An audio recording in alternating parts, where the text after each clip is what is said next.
Hello everyone, তোমাদের সবাইকে friends এডুকেশনে স্বাগতম। তোমাদের সাথে আছি আমি তোমাদের প্রিয় রবিন ভাইয়া। আজকে আমরা পড়ব নবম দশম শ্রেণীর পদার্থবিজ্ঞানের অত্যন্ত গুরুত্বপূর্ণ একটা চ্যাপ্টার, নাম হচ্ছে গতি। এই চ্যাপ্টারে আমরা এ টু জেড বেসিক ক্লিয়ার করব আগে, পরবর্তীতে আমরা ম্যাথমেটিক্স যে টার্মস গুলো আছে এগুলো শেষ করব। চলো কথা না বাড়িয়ে আমরা শুরু করি। দেখো ভাই, আজকে আমরা যে টপিকটা নিয়ে আলোচনা করবো সেটা হচ্ছে যে স্কেলার রাশি। চ্যাপ্টারটা খুললেই তোমরা দেখবে যে একটা হচ্ছে স্কেলার রাশি, একটা হচ্ছে কি ভেক্টর রাশি। এখন স্কেলার রাশি কি ভেক্টর রাশি কি, দেখো আমি এখানে লিখেছি কি যে স্কেলার রাশি প্রকাশ করতে হলে কি প্রয়োজন, শুধু মানের প্রয়োজন। মানটা কত হতে পারে? মানটা হতে পারে তোমার 30, 20, 1000, এজ লাইক এস, যেটাই মন চায় আর কি, এরকম একটা মান হতে পারে। এবং ভেক্টর রাশির জন্য কি বলতে হবে? মান লাগবে। মান মনে করে যে বললাম যে যেমন মনে করো কত 100, বললাম 100 কিংবা 200। হ্যাঁ, এবং কি দিক লাগবে। এখন দিক কয়টা পাই দেখো তো, উত্তর, দক্ষিণ, পূর্ব, পশ্চিম। তোমাকে দিকও উল্লেখ করে দিতে হবে। কেন আমাকে দিক উল্লেখ করতে হবে? এখন কথা হচ্ছে ভাই, স্কেলার রাশি কি ভেক্টর রাশি কি। দেখো, ভেক্টর রাশি যদি আমি বলি যে কেন বলছি দিক উল্লেখ করতে হবে, এখন আমি যদি বলি তোমার বাড়ি কোন জায়গায়, তুমি যদি বলো আমার বাড়ি গাজীপুর, আচ্ছা মানলাম গাজীপুর। পরবর্তীতে আমি গাজীপুর গেলাম, গাজীপুরে কোন জায়গায়? পুবাইল গেলাম, কিংবা পুবাইল আদর্শ কলেজ বললা, ওইখানে গেলাম। যাওয়ার পরে এখন তুমি বললা কলেজ থেকে 100 মিটার দূরে। মোবাইল কলেজ থেকে তোমার বাড়ি কতটুকু দূরে? 100 মিটার দূরে। বা 100 মিটার আমি কোন দিকে যাব? পূর্ব দিকে যাব, নাকি পশ্চিম দিকে যাব, নাকি উত্তর দিকে যাব, নাকি দক্ষিণ দিকে যাব? তুমি তোমাকে নির্দিষ্ট করে বলে দাও নাই। যেহেতু বলে দাও না, তাহলে কি তোমার বাড়ি খুঁজতে আমার দ্বারা খোঁজা কি হবে না? সম্ভব হবে না। তাহলে অবশ্যই আমাকে মানের সাথে একটা কি বলতে হবে? দিক বলতে হবে, যার সাহায্যে আমি কি তোমার লোকেশনটা কি এক্সাক্ট মানে খুব ক্লিয়ারলি আমি কি খুঁজে পেতে পারি তোমাকে। যেমন মনে করো যে তুমি যদি বলো যে আমার বাড়ি মোবাইল কলেজ থেকে উত্তর দিকে 100 মিটার দূরে, 100 মিটার দূরে অবস্থিত, তাহলে আমি আগে উত্তর দিকটা নির্ণয় করে পরবর্তীতে ওইখান থেকে 100 মিটার যাবো, তাহলে আমি তোমাকে পেয়ে যাবো। এটা সবচেয়ে বড় কথা। এখন কথা হচ্ছে, এটা হচ্ছে ভেক্টর রাশি। তো আমরা এখানে যে বিষয়টা নিয়ে আলোচনা করবো সেটা হচ্ছে স্কেলার রাশি আর ভেক্টর রাশি। একটা জিনিস মাথায় রাখবা, ভেক্টর রাশি প্রকাশ করতে হলে মান লাগে এবং কি লাগে? দিক লাগে। মান এবং দিক কি দুইটার প্রয়োজন। এবং স্কেলার রাশি প্রকাশ করতে শুধু কি প্রয়োজন? শুধু মানের প্রয়োজন, শুধু মানের প্রয়োজন।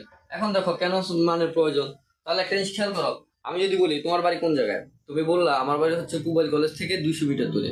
কত মিটার দূরে? 200 মিটার দূরে। তো আমি পুবাইল কলেজ থেকে 200 মিটার দূরে কোন দিকে যাব? পূর্ব দিকে যাব, নাকি পশ্চিম দিকে যাব, নাকি উত্তরের দিকে যাব, নাকি দক্ষিণ দিকে যাব? তুমি কোনো কিছু আমাকে বলে দাও না, শুধু বলেছো যে কি 200 মিটার দূরে। তাহলে আমি তোমাকে খুঁজে পেতে কি আমার দ্বারা সম্ভব না। এখন তুমি যদি আমাকে বলে দাও যে আমার বাড়ি পুবাইল কলেজ থেকে উত্তর দিকে 200 মিটার দূরে, তাহলে আমি কি তোমাকে ক্লিয়ারলি খুঁজে পাবো। তাহলে এই জন্য দিকটা উল্লেখ করতে হবে। ভেক্টর রাশি প্রকাশের ক্ষেত্রে কি করতে হবে? মান এবং দিক দুইটাই লাগবে। এখন ভেক্টর রাশি কোনগুলা? এখন দেখো, আমরা একটা ছন্দ দিয়ে মনে রাখবো ভেক্টর রাশি কোনগুলা। ভবে সব প্রিয়তম বাসে প্রেমের জোয়ারে। এই ছন্দ দিয়ে আমরা যতগুলো ভেক্টর রাশি আছে সবগুলো কি করব? আমরা মুখস্থ করে ফেলবো। দেখো, বতে হচ্ছে ভরবেগ, বতে ভরবেগ, এটা একটা ভেক্টর রাশি। পরবর্তীতে বতে হচ্ছে বেগ, দন্তের সাথে হচ্ছে কি সরণ। এই যে আমি তো বললাম একটু আগে, একটা জিনিস খেয়াল করো সবাই।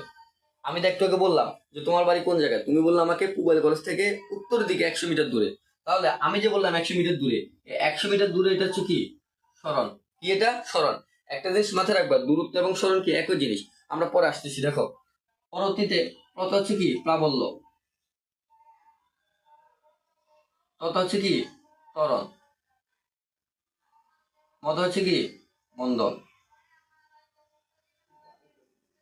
বধ হচ্ছে কি ভ্রামক। এগুলো হচ্ছে ভেক্টর রাশি। আরো অনেকগুলো আছে, বাট আমরা এতটুকু মনে রাখবো। আর এটা এতটুকু দিয়েছি আমরা ছন্দ মিলানোর জন্য। তা দেখো, ভবে সব প্রিয়তম বাসে প্রেমের জোয়ারে, তাহলে বধ হচ্ছে বরবেগ, বত হচ্ছে বেগ, দন্তের শত হচ্ছে কি সরণ, হ্যাঁ, পদ হচ্ছে প্রাবল্য, তত হচ্ছে ত্বরণ, মত হচ্ছে মন্দন, আর ব্রত হচ্ছে কি ভ্রামক।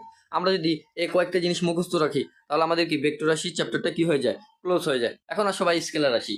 স্কেলার রাশি একটা জিনিস খেয়াল করো। তুমি কি দোকানে গেলে বলো যে আমাকে 1 কেজি আলু দেন?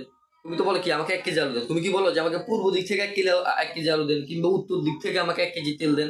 আমরা কখনো এইভাবে বলি না। আমরা বলি কি যে আমাকে 1 কেজি আলু দেন, কিংবা 2 কেজি চাউল দেন। আমরা কখনো বলি না যে আমাকে উত্তর দিক থেকে 2 কেজি চাউল দেন, কিংবা পশ্চিম দিক থেকে 2 কেজি চাউল দেন, কিংবা দক্ষিণ দিক থেকে 2 কেজি চাউল দেন। আমরা যখন জিনিস কিনতে যাই, চাউল, ডাউল, তেল, এগুলো যখন কিনতে যাই, তখন আমরা কি করি?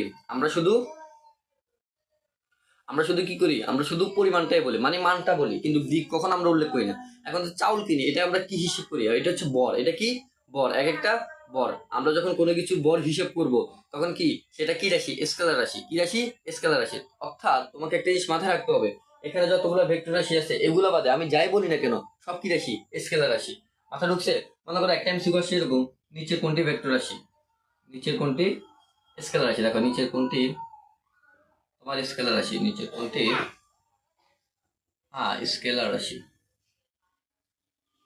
স্কেলার মানে স্কেলার রাশি। দেখো ক দিলাম আমি ভরবেগ, খ দিলাম বেগ, গ দিলাম ত্বরণ, গ দিলাম দূরত্ব। এখন একটা জিনিস খেয়াল করো, আমি বলছি কোনটি স্কেলার রাশি। তুমি বলতে পারো ভাই আমাকে আপনি কোনটা স্কেলার রাশি এটা শিখেন না, কিন্তু শিখিয়েছেন কি কোনগুলো ভেক্টর রাশি এগুলো শিখিয়েছেন। তাহলে দেখো এখানে ভেক্টর রাশি যেগুলো আছে এগুলা বাদে যেটা বাকি থাকবে ওইটাই তো স্কেলার রাশি, তাই না? এখন এখানে দেখো ক নাম্বার আছে ভরবেগ। ভরবেগ কি একটা ভেক্টর রাশি, তুমি জানো, কিন্তু স্কেলার রাশি কোনটা তুমি তা জানো না। দেখো পরবর্তীতে বেগ, সেটাও কি রাশি? ভেক্টর রাশি। এবং পরবর্তী আরেকটা আছে কি ত্বরণ, সেটাও কি রাশি? ভেক্টর রাশি। শুধু দূরত্ব, তুমি দূরত্ব জানো না, এটা কি তুমি দূরত্ব যে পড়ছো, কিন্তু দূরত্ব কোথায় পড়ে নাই? ভেক্টর রাশির মধ্যে পড়ে নাই। তাহলে কি এটা অবশ্যই স্কেলার রাশি। মাথায় রাখবে রাশি হচ্ছে দুই প্রকার, একটা হচ্ছে ভেক্টর রাশি, একটা কি স্কেলার রাশি। এই কয়েকটা ভেক্টর রাশি ব্যতীত আল্লাহর দুনিয়ার মধ্যে যা কিছু আছে সবকিছু কি রাশি? স্কেলার রাশি। আশা করি তোমরা সবাই ক্লিয়ার।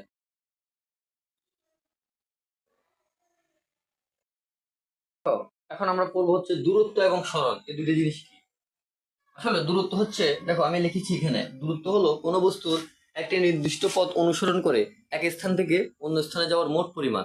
অর্থাৎ তুমি যদি মনে করো এই যে এইভাবে এইভাবে মনে করো এটা একটা রাস্তা, ঠিক আছে, টোটালি রাস্তাটা দূরত্ব মানে তোমার দূরত্ব হচ্ছে কত মিটার? মনে করো 50 কিলোমিটার। তো তুমি যদি এখান থেকে শুরু করে এমনি হেঁটে হেঁটে যদি বি পয়েন্টে আসো, এই পয়েন্ট থেকে শুরু করে যদি তুমি বি পয়েন্টে আসো, তাহলে তোমার দূরত্ব কত মিটার? 50 কিলোমিটার। তুমি কতটুকু দূরত্ব অতিক্রম করছো? 50 কিলোমিটার। এখন আমি যদি এখানে সরণ তোমার মনে করো সাপোজ এখানে বললাম এটা একটা বৃত্ত, এটা পরিধি হচ্ছে কত? 500 মিটার। তো তুমি যদি এখান থেকে দৌড় শুরু করে যদি এমনি আসো, দৌড়ায় যদি এখানেই আসো আবার, তাহলে তুমি কতটুকু দূরত্ব অতিক্রম করেছো? 500 মিটার দূরত্ব অতিক্রম করেছো। অর্থাৎ দূরত্ব হলো কোনো বস্তু একটি নির্দিষ্ট পথ, একটা নির্দিষ্ট পথ থাকলেই হয়েছে তোমার। তুমি এক স্থান থেকে অন্য স্থানে যতটুকু যাবা, কিংবা যদি ঘুরে ফিরে যদি ওই স্থানে ফিরে আসো, তাও তোমার কি আছে? দূরত্ব আছে। এখন সরণ জিনিসটা কি? এখন দেখো আমি এখানে লিখেছি যে নির্দিষ্ট দিকে বস্তুর সরলরৈখিক দূরত্বই কি সরণ। সরলরৈখিক বলতে কি বোঝায়? একদম সোজা সমান্তরাল। আর এটা হচ্ছে কি সরলরৈখিক দূরত্ব।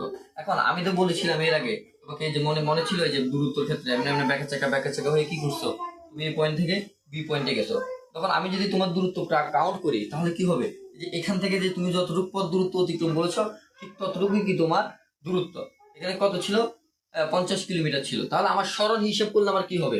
সরানোর জন্য অবশ্যই একটা নির্দিষ্ট দিক লাগবে, নির্দিষ্ট দিক লাগবে। আমি নির্দিষ্ট দিক বলে দিলাম, উত্তর থেকে দক্ষিণ, এটা উত্তর, এটা কি দক্ষিণ।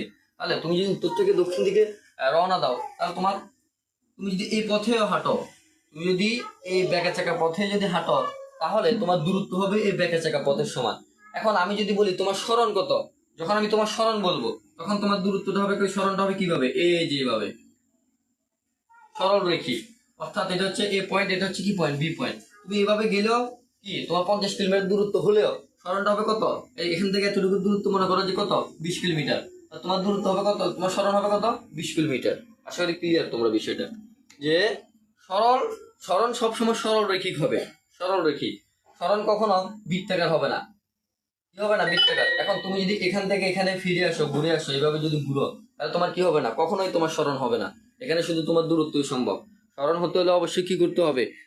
দুইটা বিন্দুর দুইটা পয়েন্টের আদি অবস্থান এবং কি শেষ অবস্থান কি ভিন্ন হতে হবে।